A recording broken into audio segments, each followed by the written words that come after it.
So here the notes for 6.2, it says to write an equation in slope-intercept form that is parallel to the given line and passes through the given point.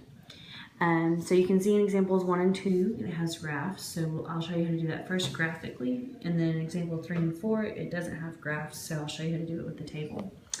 So it gives you a line to start out with. For this one, it's y equals 1/2 x plus 6. I'll go ahead and graph that. 1, 2, 3, 4, 5, 6.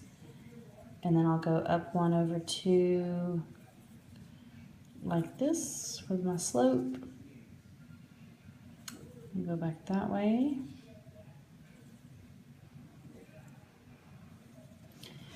So there's my first line.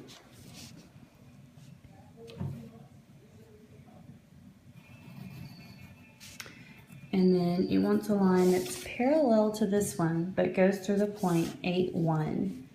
So 8, 1 would be right there.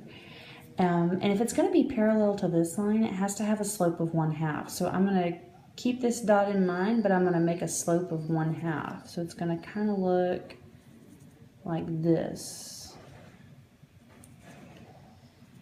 So I'm just going to get as many points as I can here on the graph so that I can figure out what that line is supposed to look like. And then our main reason for doing this was because it wanted a equation. So what we have to do now is figure out what the equation of this new line is. And remember, it said it wanted it in slope-intercept form. So it tells us that right there, slope-intercept form.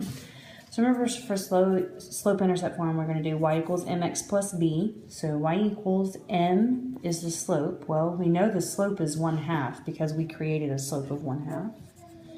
So mx plus our b value is our y-intercept. So I'll look over here and I can see of this new line, the y-intercept is right here, and that's at -1, 2, 3. So my y-intercept is -3. So for a slope-intercept form of that new line that it wanted, this would be the answer. Y equals 1/2 x minus 3.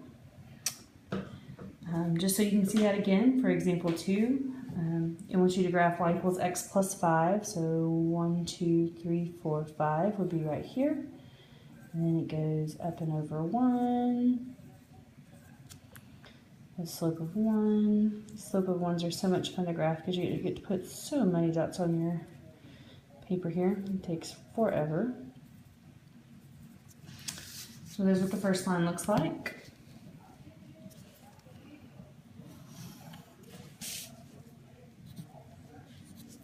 And then for the second one, it says that it has to go through -4, 2. So 1, 2, 3, 4, 1, 2. So I can see right here, it's just like it's shifted up 1.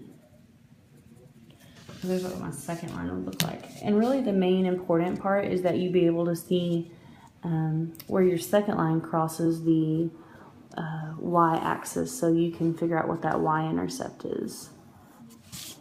There we go. It's hard to do with one hand here.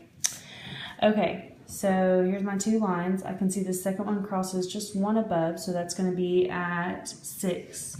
So for my equation, I'll do y equals, the slope was 1, so you can put 1x if you want to, but really just putting an x is the same thing. And then the y-intercept was right there at 6, so I'm going to put plus 6. For example 3, we're doing the exact same thing, but we're going to do it with a table. So I have my x column, my process column, and a y column. I know that the new line has to go through -3, 7 because that's the given point, so I'm going to put that in for my x and y values.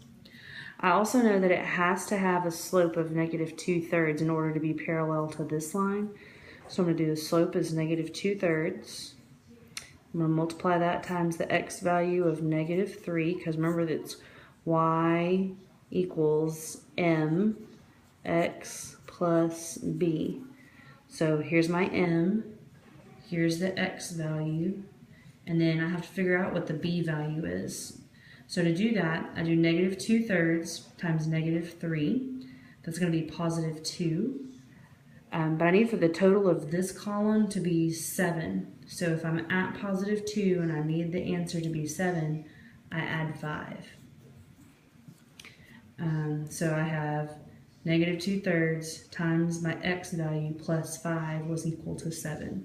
So for my equation, I would have y equals negative 2/3 x plus 5 for my answer on that one. And I'll show you that again so you can kind of see what that will look like.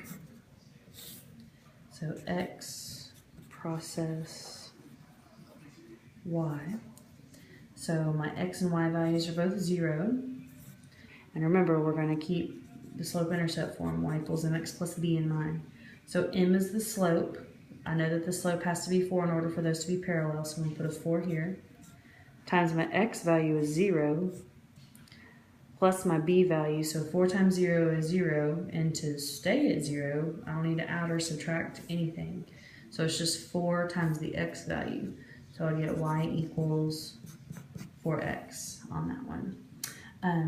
And just through my experience, I found that most people like to do it the graphic way, but if you're comfortable doing it the table way, it can actually be faster than graphing it if you get really good at it.